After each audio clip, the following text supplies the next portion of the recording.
Hello and welcome back, everyone. I've got some Stamina Necromancer build for you guys today. And this is a high-speed, high-damage AoE blast Stamina Necromancer. And it can deal a pretty savage 30k AoE blast to most players that it attacks. Thanks to some recent changes with the synergies scaling off of the highest of your maximum stats, Stamina Necromancer can actually take advantage of that Avid Boneyard synergy. So this is actually a Harmony Stamina Necromancer build. And I'm not going to lie, this is one of the strongest Stam Necro builds I think I've played. It is really fun.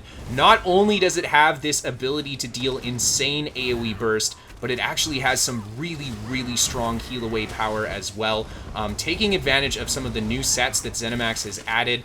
But basically, this build is fast, it hits hard, it's got incredible healing power, and it's got great sustain to boot. So this is a very great, well-rounded medium armor Stam Necro build.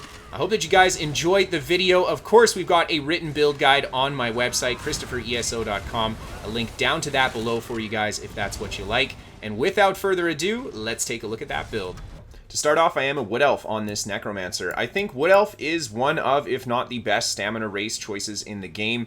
It's really between this and Orc for a build like this. I mean, it's kind of up to you, whatever you have. Any Stam race will work well. We are, however, running the Malakath band, so something like Khajiit is not recommended. Now, let's take a look at the max stat on this build. We have got 15.6k Magicka, 28k health, and 27.8k stamina.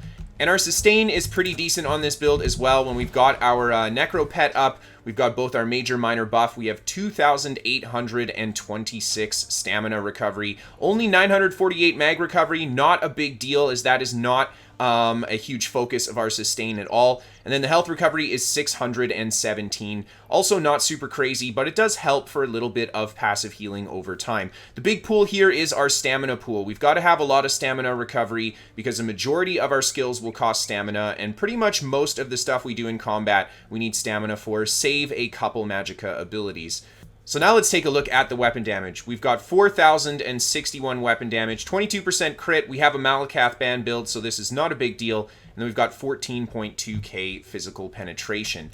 Now, as a stamina build, we actually get access pretty easily to the minor breach buff. Just by dealing physical damage, we have a chance to apply it. And then we also have the Night Mother set on our front bar for an additional 6,000 physical penetration. Fully buffed, we have around 23k physical penetration and 23k spell penetration to match it. The spell pen is actually important because we are using one magic ability in order to deal damage. So yeah, we do need to have this stat as well. Long story short, we are stacking penetration to deal the damage on this build, and that's where a majority of it is going to come from. Our weapon damage being at that 4.1 almost range, it's going to get up to about 4.5k weapon damage on the build. Definitely on the lower side for a stamina build, but that huge penetration in the Malakath band actually makes up for it. And we can deal some pretty big damage with our combos, and that's kind of the idea behind this build. Now, taking a look at the spell and physical resist on this build, we're going to buff up with our armor. We've got 1,800 physical, 1,800 spell resistance, and 2k crit resist. Just kind of bare bones medium armor. The crit resist, we do have a champion point passive in to give us a little bit more from that. And that's about it. Now, taking a look at the Mundus we're running, we have got the Lover Mundus. Of course, the way to go for our outgoing damage, just getting more penetration.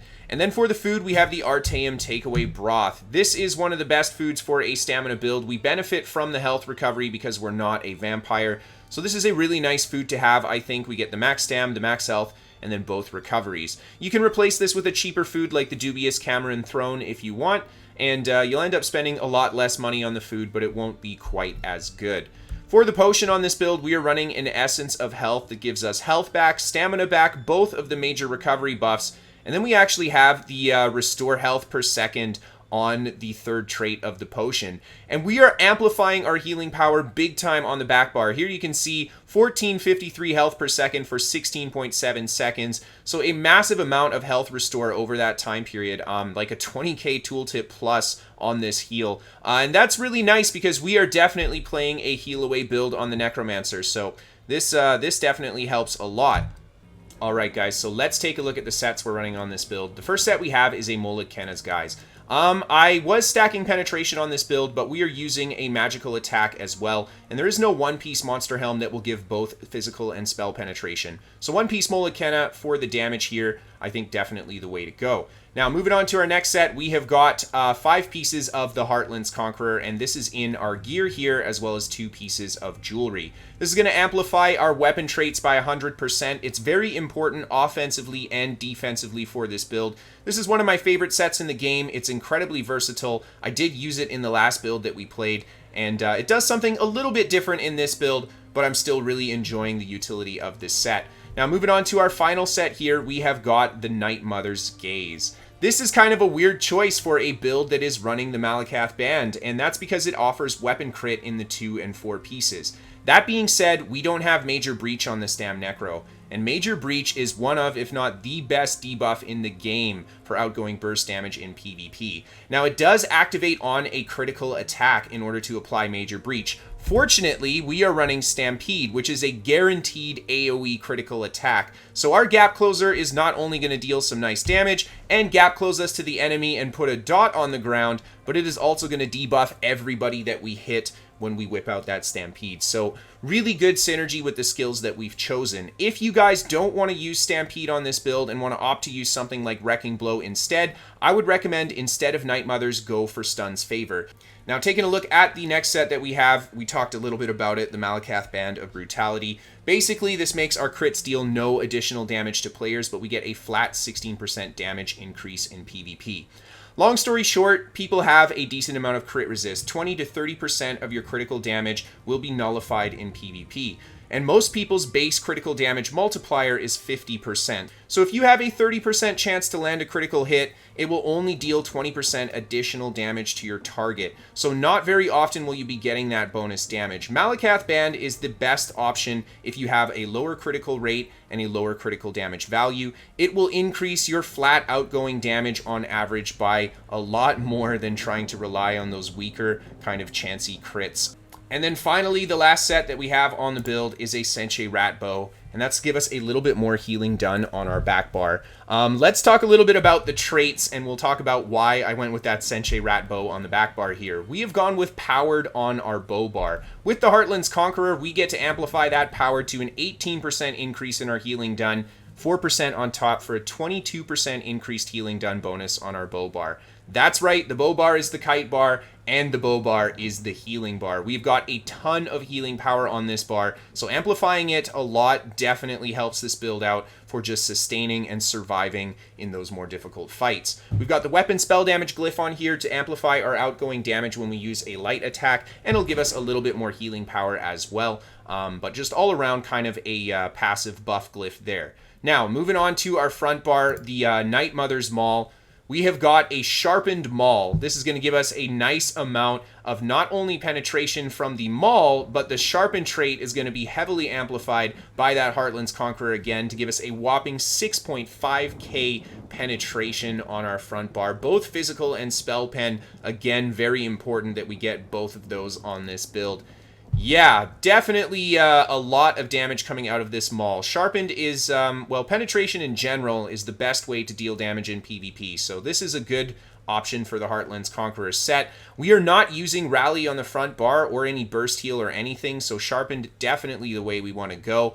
And we've also got a poison damage enchant on here. Ideally, I would say go for the shock damage glyph so you get that minor vulnerability proc. Because we have so much spell pen, I think shock is definitely a great option. You could still go with poison. It'll have a little bit more upfront burst damage if it procs that poison damage. So it's kind of up to the user there. Now, let's take a look at the jewelry that we're running. We've got full harmony on this build. You definitely want to go full harmony. We are using the Avid Boneyard Self Synergy to deal a massive amount of AoE damage. If you don't have full harmony, that synergy is not worth using. If you have full harmony, it all of a sudden becomes your most powerful AoE burst, or just burst ability in general on the Necromancer.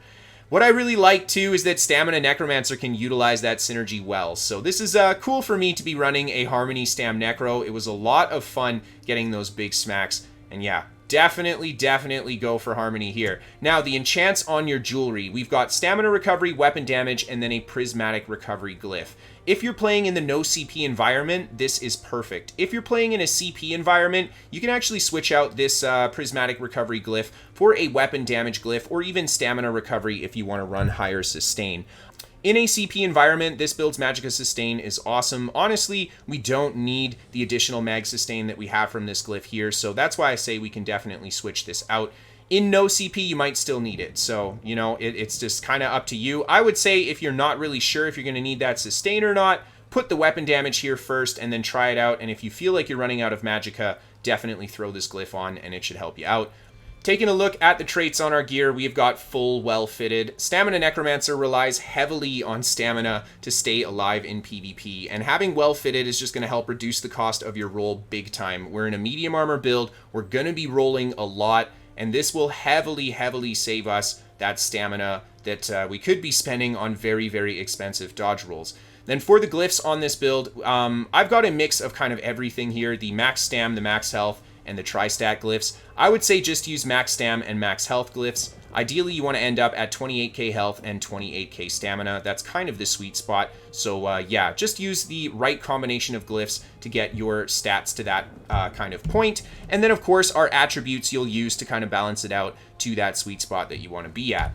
And then last but not least, we are running 5 pieces of medium armor, 1 piece of heavy, and 1 piece of light. The reason I went 5-1-1 is because the crit rate is not super important. We have good stam sustain already, and we need that max stat. Honestly, max hit points is incredibly valuable in PvP, so having the 5-1-1 just to give us that biggest bonus that we can get from our Undaunted passive to our hit points and our max stam, I guess. Now, let's take a look at the skills we're running on this build. We're going to start off on the front bar, and I'll buff up so you guys can see the tooltips. Keep in mind that we have got some pretty beefy penetration on this build, and that's where a majority of our damage is going to come from.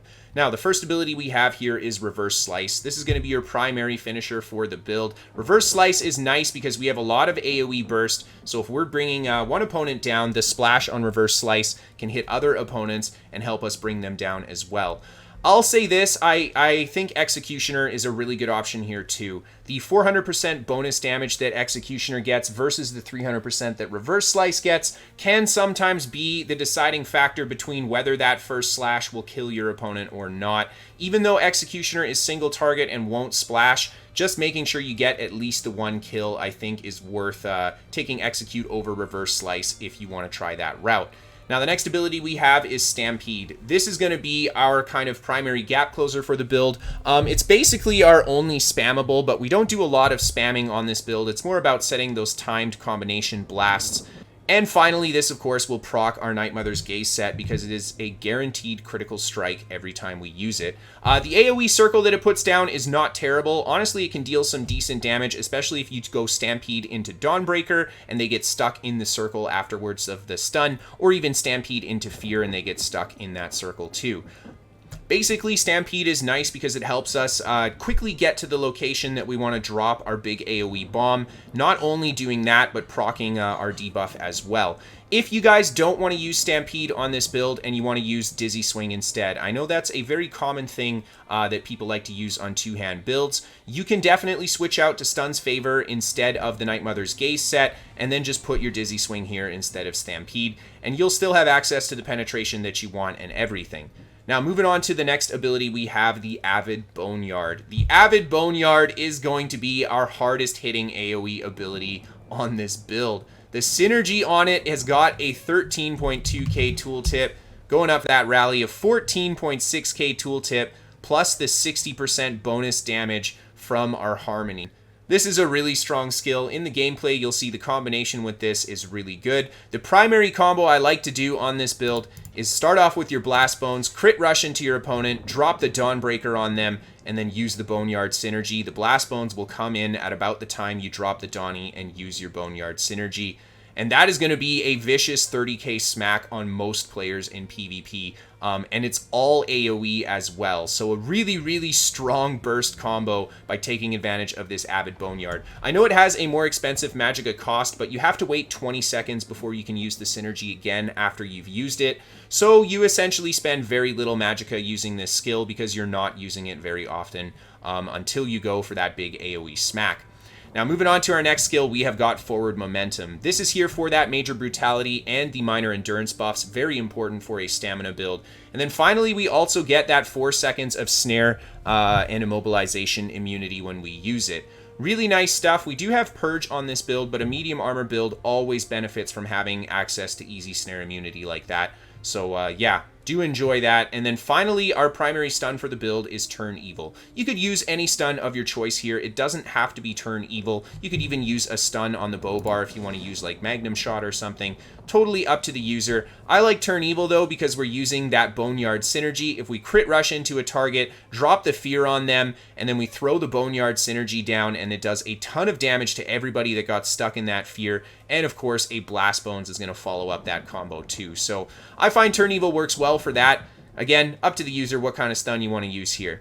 And then finally for the ultimate, we have got Dawnbreaker of Smiting. Our tooltip on this guy, only 15.6k. Remember though, we've got a good amount of penetration. The Dawnbreaker is going to be a fantastic ultimate for this build because of that AoE smack, dot, and stun. The stun is so important because it allows you to guarantee the Avid Boneyard synergy after your Dawnbreaker. Basically, Necromancer, in my opinion, has the best Dawnbreaker in the game because you cannot avoid the massive smack that's coming after the Dawnbreaker. Now, moving on to our back bar, this of course is your primary kite and healing bar for the build. Taking a look at the first ability, we have Blighted Blast Bones. Blast Bones going to be our primary combo setter for the build. You summon the skeleton. After 2.5 seconds, he'll jump at the target and deal a beefy amount of disease damage. And he applies Major Defile, which is really, really good for a long-term fight, preventing your opponent from healing back up. And as you guys can see when we rally up, the Blast Bones has about the same tooltip as the initial burst of our Dawnbreaker. The Blast Bones damage will also be dependent on what bar you're on. So if you summon it on your bow bar, then switch to the Greatsword and crit rush in, you will get Greatsword values of Blast Bones damage, which is what we want for this build. Now, moving on to our next skill, we have got Resolving Vigor. I'm going to keep buffing up with Rally because I want you guys to see these tooltips. 24k Vigor over 4 seconds on 4k weapon damage. Wow. That's all I can say. This is a really good Vigor for how low our weapon damage is, and that is 100% thanks to that Heartland's Conqueror set, doing overtime to bring our healing power up to where it is right now. Moving on to the next ability, we have the Intensive Mender, and this as well, an 8.4k healing tooltip every 2 seconds on the Intensive Mender. That's craziness. I mean, this is almost as good as our Vigor, and this is a Magicka heal. That being said, we don't have the most amount of spell damage or max mag, which is what this Intensive Mender will scale off of. This is 100% because of that powered from our Senshei Rat's bow. Just really putting a lot of work into amplifying the healing power on this ability too. I picked the Intensive Mender because the healing's so good. The other option will give us a 10% damage reduction, but man, even on the Stamina Necromancer, this is one heck of a good heal in PvP.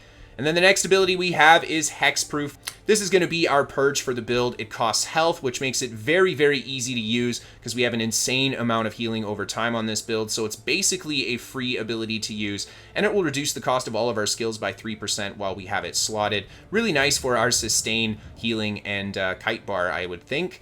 Yeah, really good combo here. You could go for the heal over time, living death, restoring tether into the one that restores stamina if you want. Or you could even go for the Hexproof morph that gives you a little bit of resource sustain back too. I like the idea of the resource sustain one, especially in no CP if you find yourself running out of stamina. But I'll say this, man, being able to remove 4 negative effects and it costing you literally nothing because you're already healing that health away, that's a big deal. This is a very, very good purge, if not one of the best purges in the game. And this build can really take advantage of it, which is perfect. And then moving on to our final regular skill here, we have Summoner's Armor for that physical spell resistance buff. As well, it will reduce the cost of our Spirit Mender, Blast Bones, and Skeletal Mage by 15%. Yeah, this is part of the reason why we don't need that additional mag sustain. I mean, our Intensive Mender is already cheap, and just continuing to reduce the cost of it, really nice stuff. And this will save us on a little bit of stamina for our Blast Bones too. Essentially, though, this is mostly here for that armor buff. And then on the back bar here, for the ultimate, I've gone with the Ravenous Goliath. I like the transformation alt. One of the big things that is really, really good about these transformation alts is that they heal you an insane amount of hit points when you use them, and you gain just a few moments of temporary invulnerability. So if you're in a really bad spot, this is kind of the equivalent of precognition to save you from that terrible position. It doesn't, you know, put you in a new spot, but you become really powerful for a while. On top of it, you get this big AoE healing kind of damage attack around you. Yeah, I like the Ravenous Goliath a lot. And one of, if not the biggest reasons why I'm using the Goliath over top of something like Undo is because this game's PvP is full of bugs, and Undo has about a 50% success rate when you're on a populated server. That's no good. You don't want to be spending your ultimate on a skill that's literally just going to get you killed. So, yeah, definitely go for the Goliath, I think, on this build. Now, let's take a look at the champion points on this spec. We're going to start off in the blue tree here. Of course, you want to focus on all those passives that you can. I think the max stam is going to be really important. And then, of course, getting access to Battle Mastery and Mighty as well as Piercing is really important. Battle Mastery is quite an overlooked passive, I think. Since our physical attacks have a chance to apply Minor Breach to the target, I believe through Hemorrhage, this is a big deal because it can just further reduce our opponent's armor as we attack them. So, yeah, definitely want to invest in that one. Now, taking a look at the stars that we've chosen to slot here, the first one we've got is Biting Aura for a 10% increased damage to all of our area of effect attacks. All of our attacks are AoEs minus Executioner and our light and heavies, so really, really nice there. Master at Arms for a 10% increase to our direct damage. All of our attacks, again, are direct damage minus a couple dots from the direct damage attacks, so yeah, definitely the way to go for our outgoing burst. We've got Resilience for that 660 crit resist. A lot of crits doing a lot of damage nowadays, so this is a really good star to invest in. And then the last one we have is Focused Mending for a 10% increase to our single target heals, which includes our Vigor and our Intensive Mender. So yeah, that's another part of the reason why our tooltips on our heals are so high on this build. Now, taking a look at the red tree, the important passives that you want are definitely Tumbling for the reduced roll cost, and you also want to go with Hasty for that movement speed. Ideally, you know, put everything that you can into these passive stars, but those are the two big ones. And then the primary slotted stars that we have here, the first one is Juggernaut. Reduce the damage you take when you're under the effects of crowd control immunity by 10%. When people attack you in PvP and they want to kill you, they usually stun you, so this is a really, really good passive to reduce damage from opponents in PvP. Rejuvenation for that sustain across the board, really nice stuff. We've got Ironclad for that additional armor, and then finally Boundless Vitality for 1400 max health. Health, such an important stat in PvP as well. And there you go, guys. That is the build.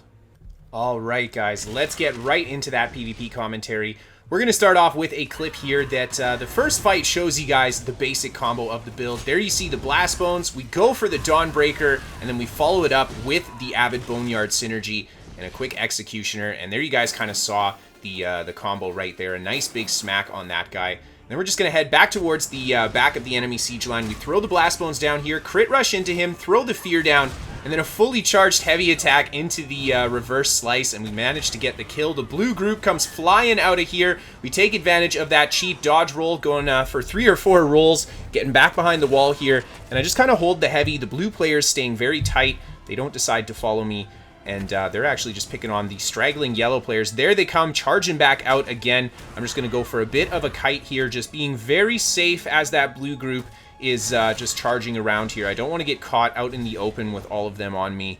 Definitely not a good time. And here we go. We see one player trying to get away here. We go for the crit rush into him, into the synergy, the light attack, the Executioner, and Drunk Bones is trying to figure out who he's going to attack there. We didn't need the Blast Bones. Nice kill on that player there. And we just kite right back to our kind of safety spot here. And the blue group comes charging back through again. We're just going to keep trying to poke these guys and just see if we can pick up any kills on them. This enemy player finding himself isolated from the group. I go for that Blast Bones heavy attack into the Stampede. We get a decent amount of damage. He gets finished off by some other players. And now we've got yellow all over us here. I drop the Fear as soon as the Nightblade jumps on top of us. That's going to allow me to counter stun. We get pulled in a really bad spot here. And now I'm literally forced to try to go through everybody. I just crit rush through the fight to the end of one of the yellow players there, and we managed to get back into safety. That was a really, really bad place to get pulled, but we did manage to escape, which is really awesome. Now we're going to engage with this enemy Templar. I throw down the Blast Bones into the Fear and just kind of hold the heavy attack. He responds well to it, so I'm just going to be patient with this combo and just keep throwing down attacks on him. He goes for his heal there. I hit him with another Fear. There's Blast Bones coming in a little late to the party. but at the right time, and we managed to get a good Executioner off the Blast Bones there. And then I throw the Blast Bones, the Fear on this guy. I'm actually not using the Avid Boneyard synergy just because that player was not putting up much of a defense, so I didn't want to waste the synergy seeing so many blue players around the corner. And here it is, 2 blue players jump on top of me. I just kind of kite around the tree to set the Blast Bones down. We managed to get the Blast Bones, but take a ton of damage from these guys, and there's no way I'm going to be able to escape this. We go into the Goliath. Unfortunately, I don't have the Ravenous Goliath morphed here, so we're not going to be healing off of anybody that's next to us. But that heal away, man, actually doing what it needs to do. We managed to get a good amount of healing with the Vigor and our pet there. And we kite back behind the corner here. The enemy players just kind of shy to engage, I think because we were in Goliath mode, and a fantastic Fear into the Blast Bones. A huge synergy on all the players there, and I'm trying to stick the kill out on that last player. Find myself very low on Magicka, so we're forced to kite back around. He actually ends up kiting around the same direction, and we're just going to keep on moving ourselves here. Try to get that heavy attack for a little bit of resource back. Our stamina is really hurting here after getting caught in that bad position where we had to go in our Goliath. We pretty much had to blow our whole stam bar to get out of there. And just trying to get a couple heavy attacks off here, just trying to get a little bit of resource back. Using the terrain, kiting around, not making myself a target that people want to attack. And here we go, we find an opportunity to open on a player there. I go for the heavy attack. We probably could have whipped out the Dawnbreaker there and got the kill. But again, I'm just being a little shy here because there's a lot of players around. And I don't want to drop the combo and wish that I had it a few seconds later. So we just go for a little bit of a kite. The enemy players, they dot us up with the Curse everything. That Hexproof Purge, so strong. Really good counter to the Curse. And we just easily deal with that. And we get attacked by a yellow player from behind here. He starts throwing down a little bit of stuff. Looks like the last player left in this location. I throw down the Blast Bones, crit rush into him, throw the Dawnbreaker down. Unfortunately, we whiff the Dawnbreaker. We don't hit him with it, but he still takes a ton of damage from the rest of our combo. He's just spamming dodge roll here until he's out of stamina. And we somehow managed to survive that big kind of Zerg confrontation between the other two factions. Now, moving on to the next fight here. This is going to be not as much a solo fight, a little bit more of a Zergy clip. I am, of course, just kind of running around doing my own thing. We get a good kill on the first player there, and I just kind of put a lot of Blast Bones down everywhere. Get a good Fear on this player, go for this synergy combo, and we managed to kill that player with the Blast Bones, the synergy, and then give him a poke with the Executioner. Another player follows me around the corner, get a good Dawnbreaker on that guy into the Execute. A little bit of help from the friendly player there. And now the enemy yellow group just raining down a lot of siege. I just get to cover here to try to get myself in a safer spot. And the yellow players all kind of focusing on some red player in the middle there. So I'm just going to keep feeding Blast Bones. Look for the opportunity to combo someone out. There's a huge synergy Blast Bones combo. That player just goes from 100 to 0. He goes down. We're just going to reset our buffs here and re-engage. I throw the Blast Bones down. There's the Dawnbreaker. Go for the Executioner. I don't get it because he dodges it. We crit rush into him to finish him off. Blast Bones actually goes and hits a different target there. And then we right away move on to the next guy. Throw the Blast Bones down. Really good Fear. A couple Executioners and he goes down. Finding ourselves taking a lot of pressure here. And we're just going to use our Purge a lot and use that really strong heal over time. And there you see, with a bit of rolling, Purge and heal, these guys cannot stop us. And we managed to get back behind the rocks. Lots of yellow players pushing out here, though. Constantly using Hexproof. It's such a good ability to counter something like a Magsork's Curse. And we just find ourselves in a position behind the tree here. I crit rush out towards this enemy Nightblade, not necessarily wanting to stick out the combo, but I just actually wanted to get to a little bit of a different spot to fight. The enemy player's going for a Meteor there and everything. I'm just kind of kiting it out. The red players come charging in now, though, and just like that, we're safe. Very, very typical Cyrodiil combat. The Zerg's moving back and forth. So we just push back up the hill here, right towards the yellow group. I try to hit this guy with the Dawnbreaker. Unfortunately, I whip it to the side, super weird, and we miss. And the enemy yellow group just kind of backing up as red engages. I'm just going to feed them as many Blast Bones as possible. There we see I go for that synergy as well. Not a really good AoE smack there. Somebody did die that was already low HP, but we didn't really get a lot of coverage on the group. And we just back up again. Using those powerful heals over time. Very important that you keep up that intensive Mender on this build. Not only is it going to be a great heal for you, but it'll actually be important for your sustain thanks to those Necro passives.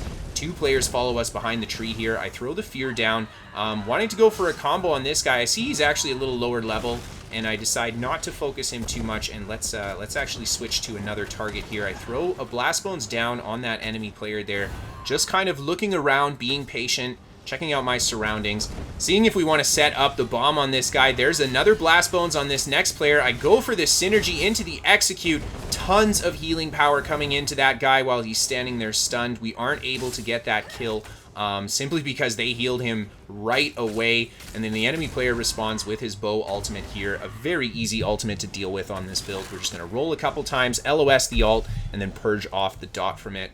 And then just keep feeding these guys Blast Bones at a distance. That's kind of how you want to attack with this build. Just kind of keep your distance, keep feeding them Blast Bones, and when the opportunity is there, drop that big smack. Here we go, bunch of players not looking at us. We throw the Blast Bones down into the synergy, and we don't manage to get a kill. I actually paused that clip to look at it, and we hit a bunch of different players with the synergy and other players with the Blast Bone. That's why we weren't able to get the damage we wanted. And now we find ourselves fairly low resource, lots of yellow players chasing. It looks like the red here have finally gotten killed, and we're just going to back it up, spam that purge. The yellow just following in a little bit of a train here. And I just retreat to these trees. They're a great place to fight. We've got lots of tight corners. And now we've got, I think, 3 yellow players that actually follow us here, and I'm going to be patient with the combo, trying to land that nice Dawnbreaker combo on them. And we're going to say our goodbyes as you guys enjoy the last bit of this fight. I want to thank you guys so much for tuning in and watching this build. I really hope that you guys liked it. This one was pretty fun to play, and I found the combo to be incredibly deadly on it.